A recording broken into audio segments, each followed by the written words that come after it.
views and opinions expressed in the following program are those of the hosts and guests, and not necessarily those of the staff and management of WWDB-TV.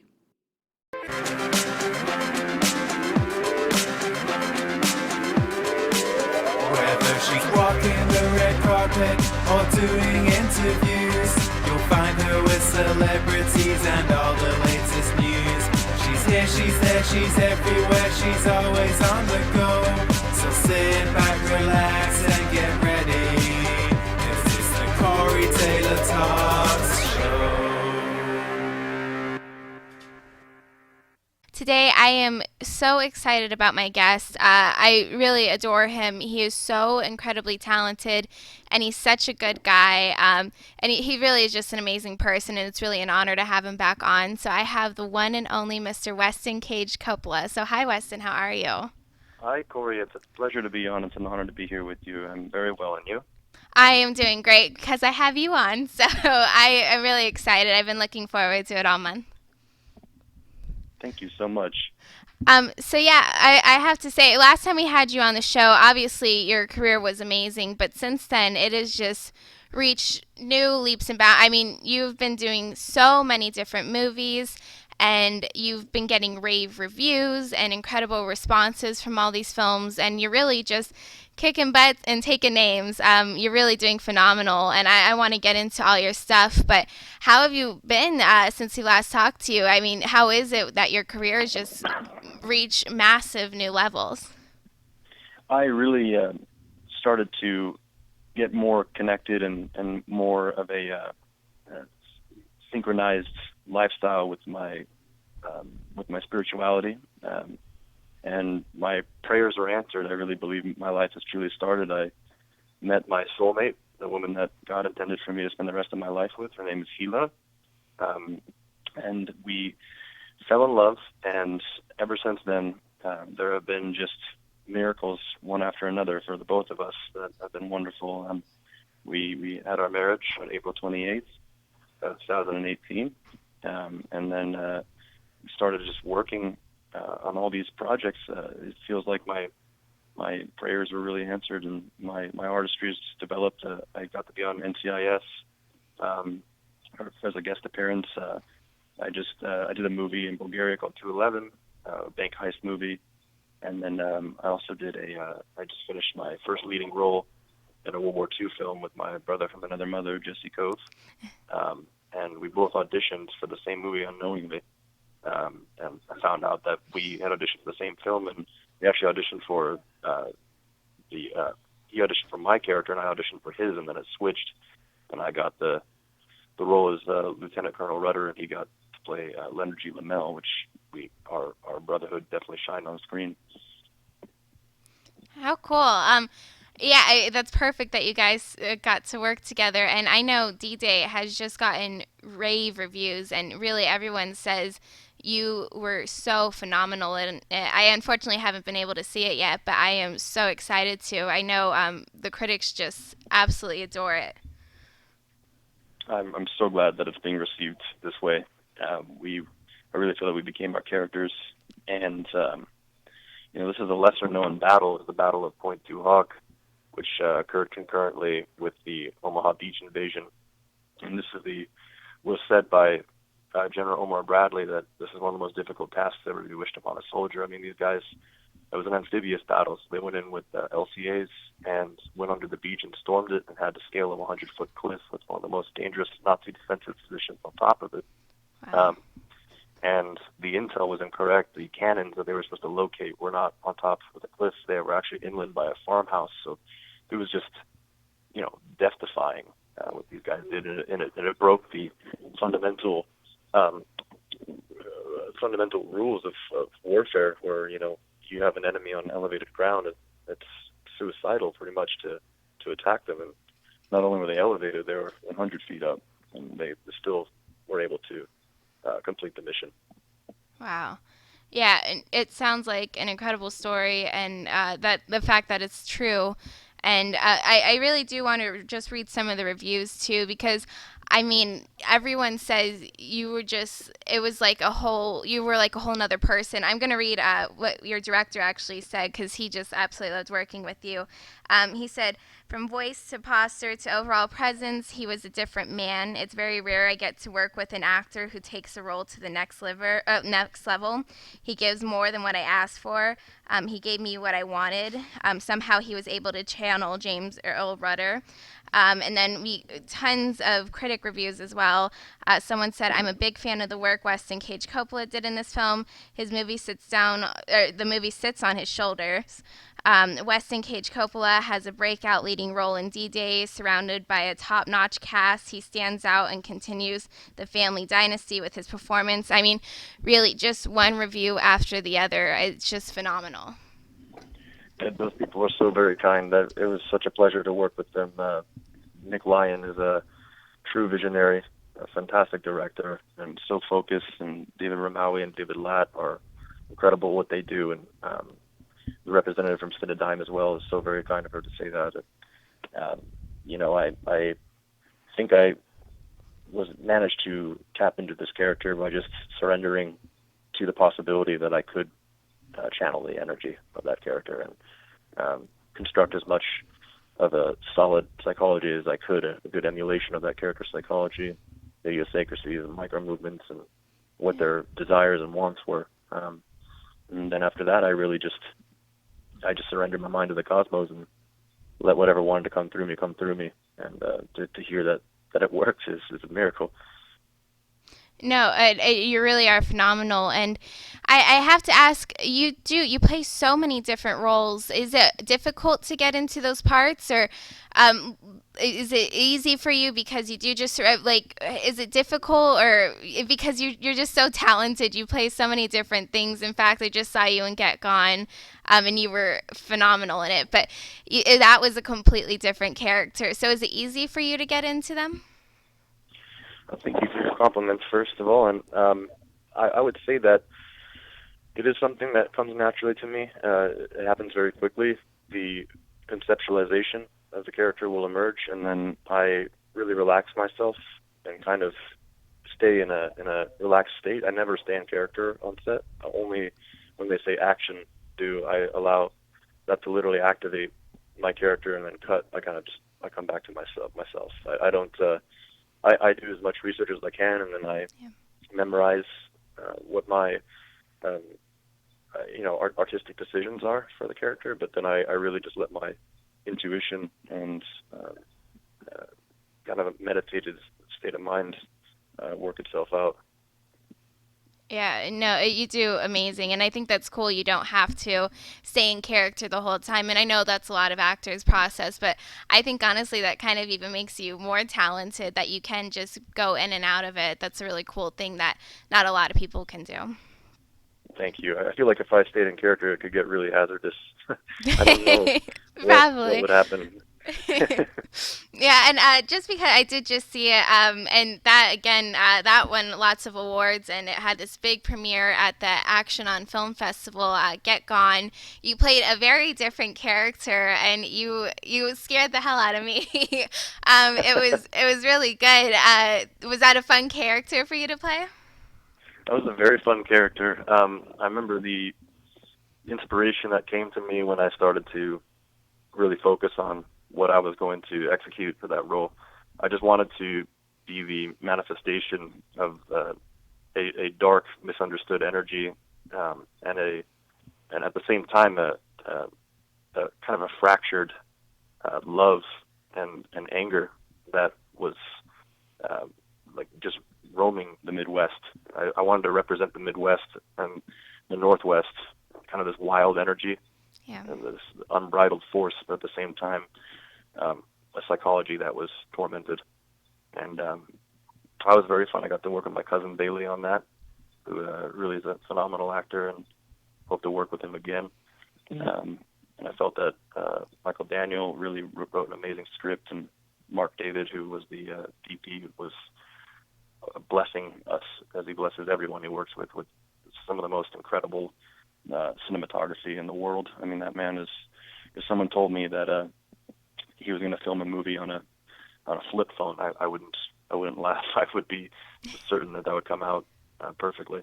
But and then of course my wife Hila, always so supportive of me and making sure that I'm in character. I trust her her words the most when she feels that I've become a different character, because she knows my soul. You know, I'm a soulmate. So when she says I'm different, I'm for sure sold on the fact that I've transformed. Yes, and Bailey did do incredible too. Is it cool for you to work with your family and friends, or do you like to separate it sometimes? Because I know a lot of your films, like you said, even D-Day, one of your best friends went in that with you. So is that cool to get to work with everyone? I love it. I love working with family and friends. I think that it makes it a tradition, and it's nice to venture out, of course, and do my own roles every now and then. But being able to have both in my life is something I'm very grateful for. Because it's nice to see even though I don't believe in bringing too much of myself into a character, it's still nice to have that element, that trust with someone that you're working with, to where you can really try new things and explore. Oh, of course. And even you and Bailey, you guys seem very close in real life, and you could feel that in the movie too, that you were the brothers and everything. That was, you could tell it was a very powerful performance for both of you guys. I'm so very glad to hear that. I really like finding the message that I'm telling in every film, and the message in every story that maybe the writer didn't intend for even. And I feel like that movie comes down to prejudice, get gone, and how someone looks different or someone is different. A lot of people are just going to naturally develop feelings of animosity towards them, or it's going to wind up feelings of wanting to exclude them from their life, or to hurt them in a way. And because these characters have a skin deficiency, they're receiving that, and I was kind of showing how, if people are going to be prejudiced and they're gonna be hateful, there's a very high chance that the individuals that are being hated on they can only go one of two ways. They can rise above it, or they can become violent and lower themselves. And these characters unfortunately lowered themselves. So it kind of shows that cycle, a vicious cycle of prejudice thinking. And your eyes, first of all, you have like the coolest eyes in general, but the fact that you can make them go completely white, is that hard for you to do? It's I saw The Undertaker do it when I was a kid back in the old days with the when it was WWF, and I tried it and was able to do it at like 7 years old. And as I got older, I realized that this was something I could incorporate every now and then in the horror films. But it's not too hard to do it. It actually really does take practice, though, because if I don't do it constantly, my pupils will still be revealed. But if I'm constantly practicing it like I used to do when I was in a band, I could have absolutely no pupils revealed and go completely white. No, that was just a really cool little character trait your character had. It made it even more intense. That was really cool that you were able to do that. Oh, thank you very much.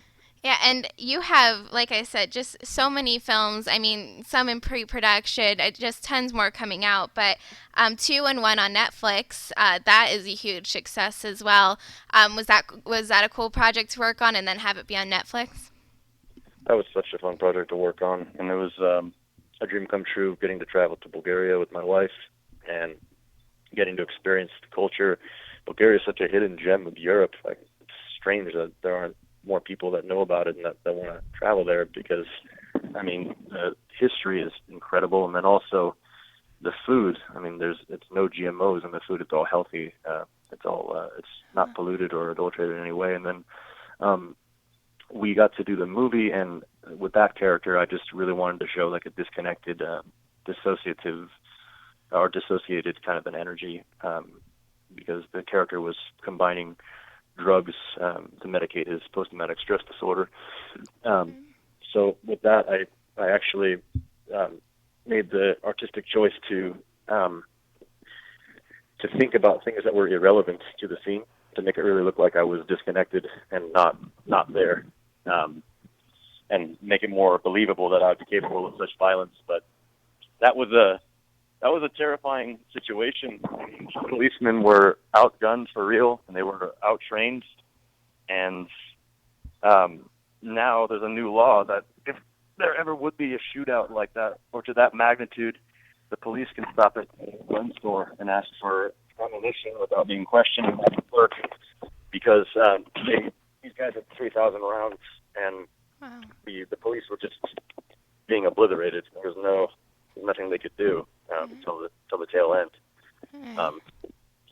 So I guess the message of that for me was really like trying to understand that most soldiers, actually a lot of soldiers are not getting what they deserve after risking their lives and sacrificing so much for their country, is to come home to being impoverished and to not have their mental health taken care of if they do so require that. So really kind of showed how that can go wrong as well. Yeah. No, it's very true, and I think mental health is well, especially America, but honestly, the whole world is something people really need to focus on and not be ashamed about. And a lot of people have mental health issues, and it's important we focus on, especially our veterans and people in combat. I can't even imagine what they go through, and we really do need to focus on them more. Absolutely. I agree 100%. Yeah, and also, like I said, I think you have like about 10 films in pre-production, but one of them I saw you post about that looks interesting is Circle of Three. Is that anything you can tell us about? It looks really exciting.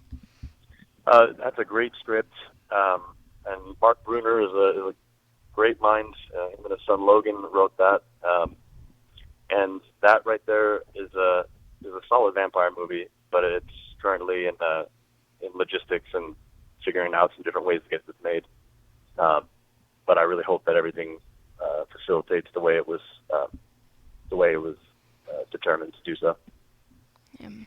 No, it looks great, and I think that's cool. And you have so many more. I can't even name all of them, but I mean, just amazing stuff coming your way. And what's so cool about you is you're such a family man as well, because I think a lot of people aren't like that, but you have found your soulmate, Gila, and you're an incredible father.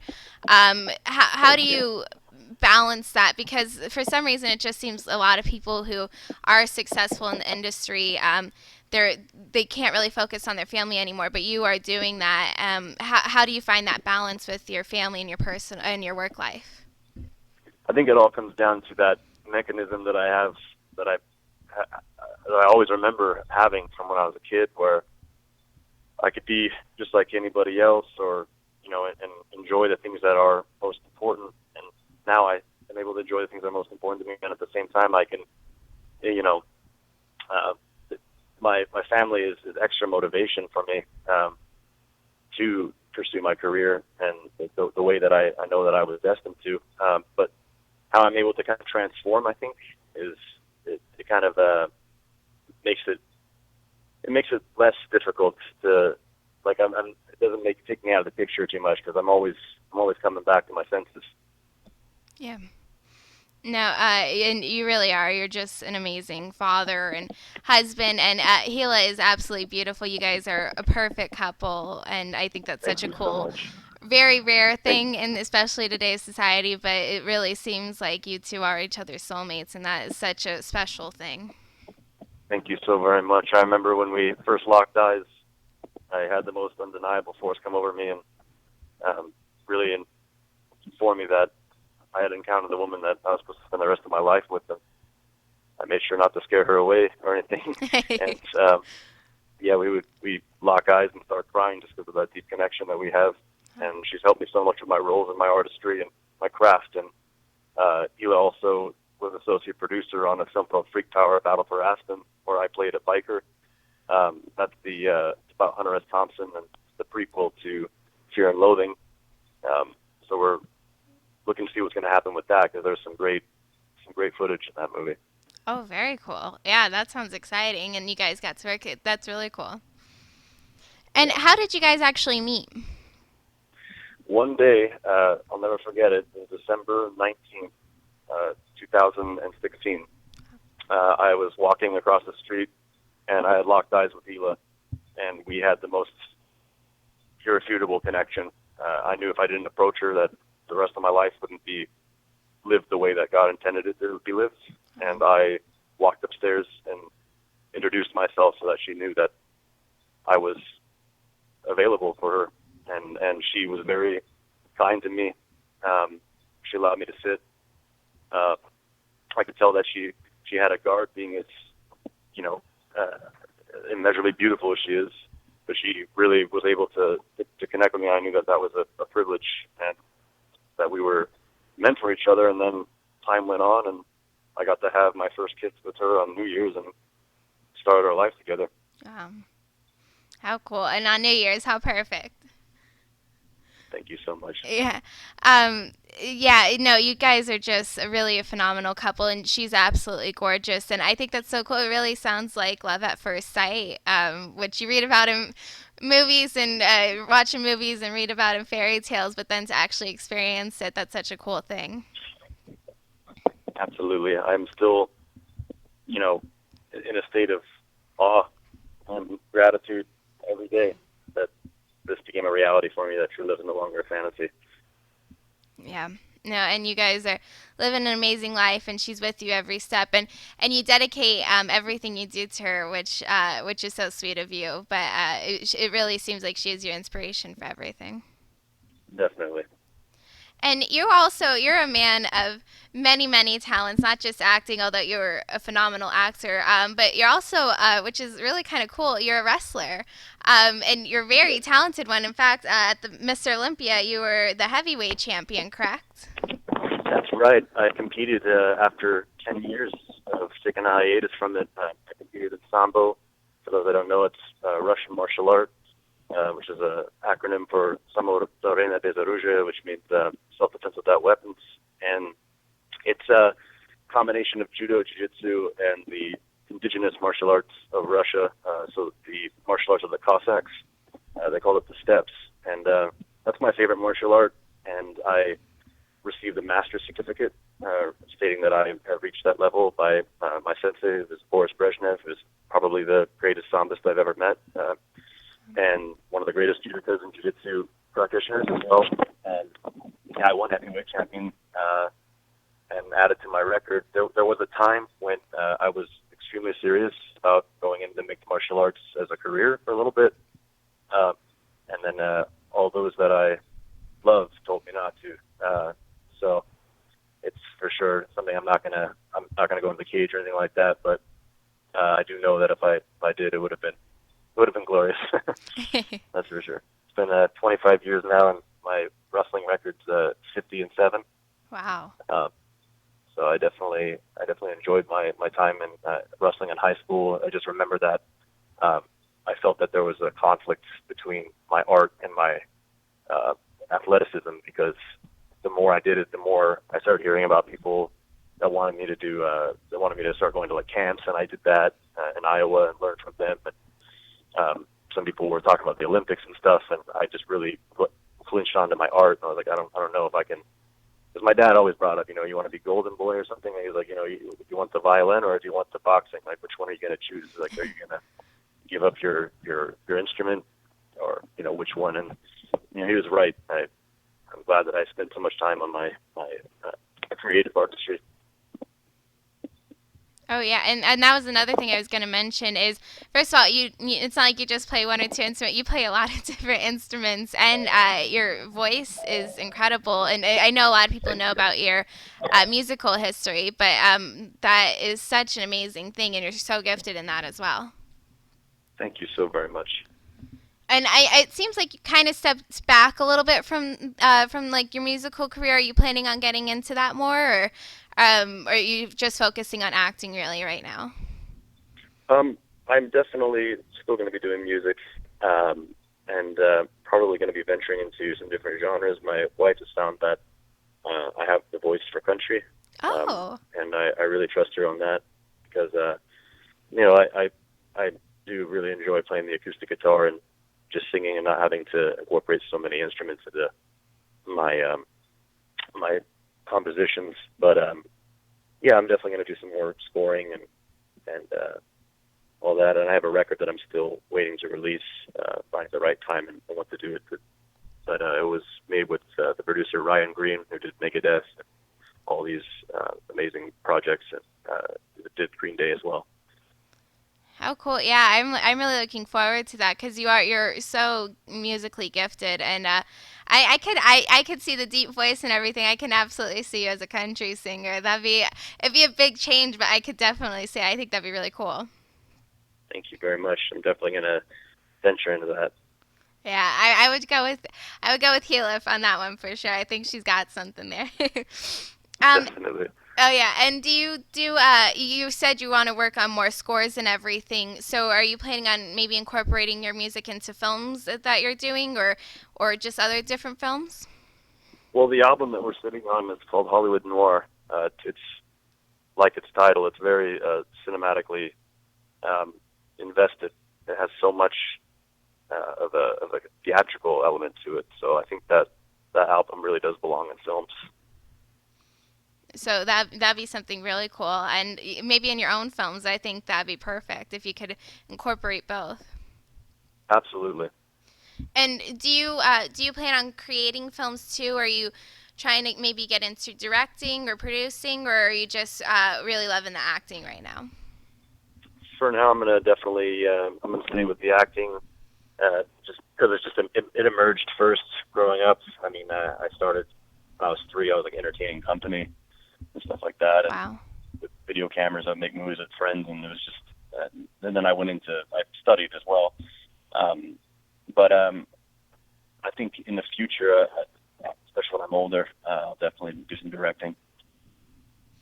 Yeah, I think you'd be great at it because you have such a creative mind and you're really a visionary, and I think you'd be great at making movies too. And you should direct and star in them. You should do both. I appreciate you. I would love to make a film where I've provided my artistic servitude on every single element. Yeah. No, that'd be perfect. And I do want to ask you a few questions just to kind of get to know you a little better, if that's okay. Just kind of fun, random questions. Is that okay? Of course. All right. So if you could have dinner with anybody, dead or alive, who would it be and why? Dead or alive, dinner with anybody. I would say Moses. Oh. To ask about the spiritual energy that he had tapped into. I really I have a book on that, and I've been meaning to read that, but I would love to. And I've also converted to Judaism, so it'd be nice to speak to Moses. Yeah, that's actually the first time anyone's ever answered that, but that is a great answer for sure, and that would be a very amazing dinner. Yes, indeed. If you could make a movie, who would the director be, and who would your 2 leads be, and what would it be about? Who would my what be? Who would your 2 leads be? Who would the director be, and what would it be about? I would be honored to do a Mossian movie with my uncle Francis Coppola, and to have all my relatives in that, to make it, and all my friends. Well, that would go. I think that would be one heck of a movie for sure. Wow, yeah, that would be. I know that would probably be like one of the biggest movies ever for sure. I would love to do something like that. I hope he returns to directing because he doesn't get to have his mind all to himself like that. He needs to share it more to the world. Right. No, let's make it happen. Get him on the phone. That would be really cool. And kind of going back to your musical roots, if you could create your own band, who would you put in it, and what would they be playing? If you could create like a perfect band. If I were to make a super band, and I was able to hire all my musicians, let's see, I would take Danny Elfman. I would ask to be on keyboards. Okay. I would have Doc Coyle on guitar. I would have Rudy Sarzo on bass. I would have, on drums. His name isn't coming to me right now, but it's the drummer from Gojira. Okay. Yeah, and then that'd be it. No, that'd be a super band for sure. And if you could only eat one meal for the rest of your life, what would it be? only one meal for the rest of my life. My wife's chicken soup. Oh, that first of all, smart answer, but She makes a chicken soup that I didn't know that the flavor existed. It was so incredible. I have it quite often. It's definitely its origins are in Persian cooking. There's just dried lemon with garbanzo, whole chicken, and it's just this beautiful flavor that occurs with that the savory from the chicken and the bitterness and the sourness from the dried lemon. It's total soul food. yeah, now you're making me hungry. But no, that sounds delicious. And the last question is, if you were stuck on a deserted island for the rest of your life, what 2 items would you bring? Stuck on an island, I would bring a saw so I could make a raft. Come Yeah. home to my wife, of course. And I would bring, let's see, a saw and a bunch of twine. Oh, there you go. Perfect. Perfect. There you go. I think you're getting off the island then. Yeah, well, thank you so much, Weston. I really, like I said, it was just such an honor having you back on. And where can people keep up to date with you? And like I said, so many things coming out. Where can people really keep up to date and check out everything you're doing? I'm on Facebook as Weston Cage Coppola, and I'm on Instagram at Weston Cage. Yeah, those are the best ways to get a hold of me, or Okay. to see what I'm up to, rather. Perfect. And then after this, we're actually going to be playing the trailer for D-Day as well because, like I said, it's going to be an amazing film, and it already has so many incredible reviews. So we're going to be playing that afterwards. But thank you so much, Weston. It was truly such an honor, and I'd love to have you back on again sometime. And if you ever come to Vegas, I'd love to have you in studio as well. The honor is mutual, and I'd love to be back on as well. Let's definitely arrange that. It'd be great to be there in person. Perfect. Well, thank you so much, and have a great rest of your day, and we'll see you later. Thank you. Take care. Thank you guys so much for watching. Once again, that was the one and only Mr. Weston Cage Coppola. What an amazing guy. So incredibly talented, and I just can't imagine what his career has coming up for him. So thank you guys so much for watching. Remember, never give up, always believe, and you'll achieve. Thank you, and God bless. These beaches are vital to winning this war, James. Thousands of lives depend on it. I'm scared. Man, when that door opens, you give him hell. We will scale the cliff! This is a suicide mission! Take out every machine gun! We will search the 6 cannons!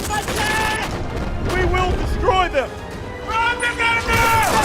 We're moving on to find those guns. We're gonna blow this place to hell. Be our pleasure, Sarge. What are you doing out here? Fighting Nazis. War changes people. You stay with him till he goes. I need you to become a lion.